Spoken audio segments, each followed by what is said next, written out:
Alright guys, so in this video, we are going to be continuing on from my previous video about the Camtrack AR tracking app for your iPhone. So if you haven't seen that video, go ahead and check it out in the top right box, the card, so you can check out that first, because what I'm gonna do today is kind of just add on to that video. So kind of like part 2, I guess.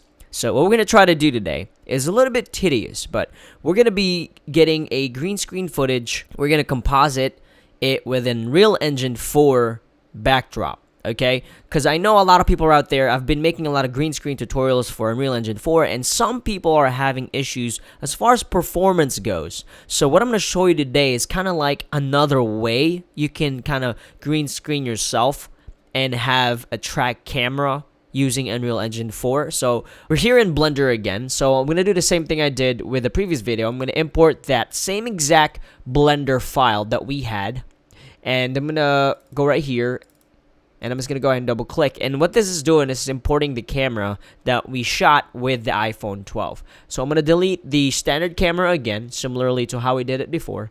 And I'm going to go to View, Camera, Active Camera. And you're going to see that our camera does have some camera movements. Alright? And that camera movement right there is mimicking the video we shot with the iPhone 12. So what we're going to do next is click this camera, AR camera. And then what I'm going to do is go to File, Export, FBX.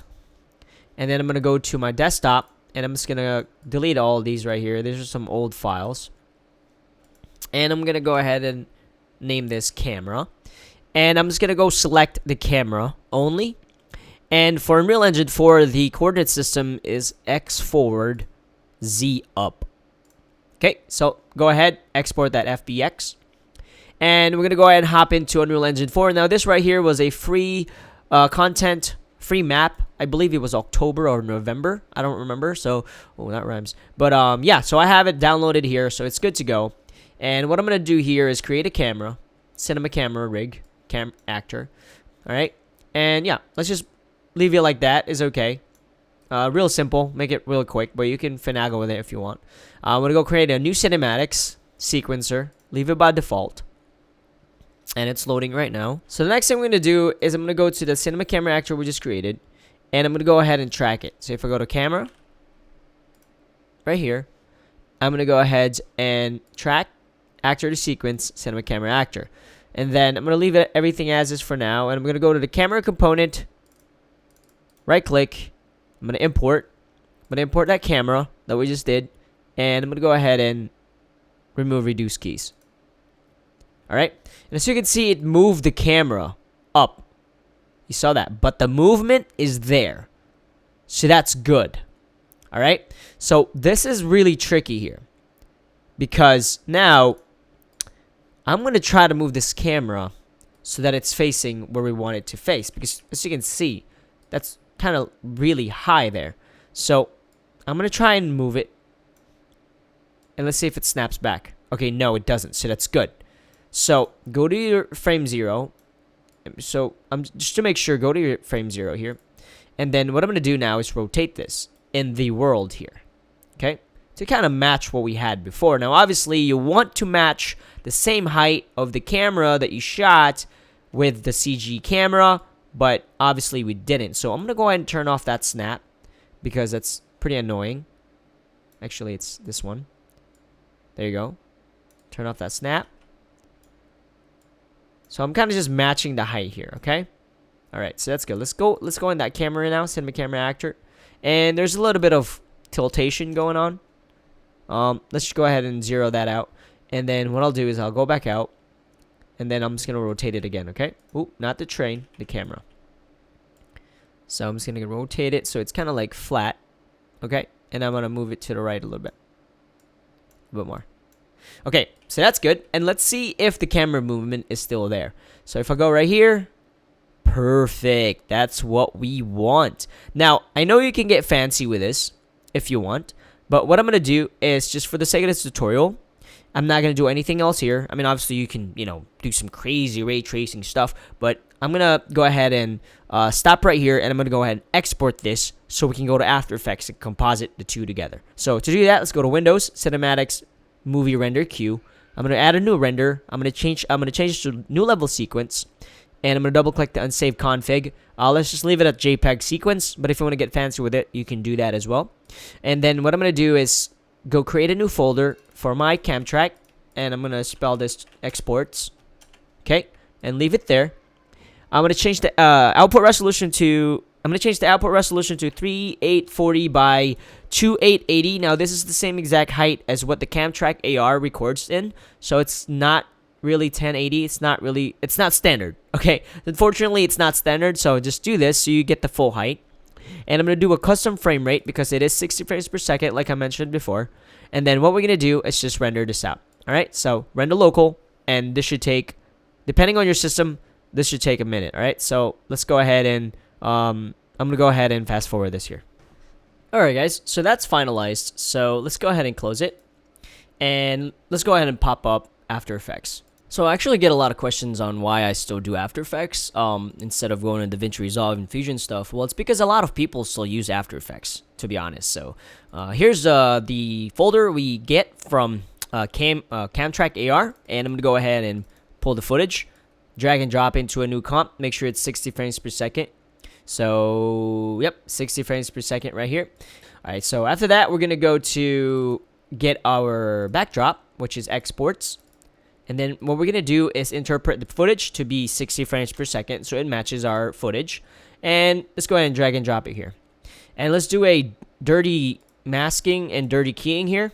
Now, obviously, guys, this is my garage. This is not like $1 billion studio. So bear with me here. This is just this is a really quick test that I did. So let's create a garbage mask. Okay, there you go. Let's see. What did I close that? Did I loop it in? That's really weird. Oh, I masked the background. Oh my gosh. Why do I do this? Like, I don't know why I do this every time. So let's go ahead and copy that mask and paste it to the actual green screen. Like I said, you don't need this tracker here. This was a little backup just in case, but the app actually did really well. And let's go ahead and use this dinosaur key light. So let's go ahead and swipe there. It's pretty good. And I'm going to do a quick clipping here, guys. All right, and just to get rid of that thing right there. So let's go to our combine matte. Let's clean it up a little bit. Okay, so let's go ahead and go to final matte.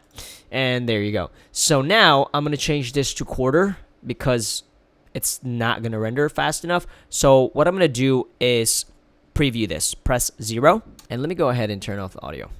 There you go.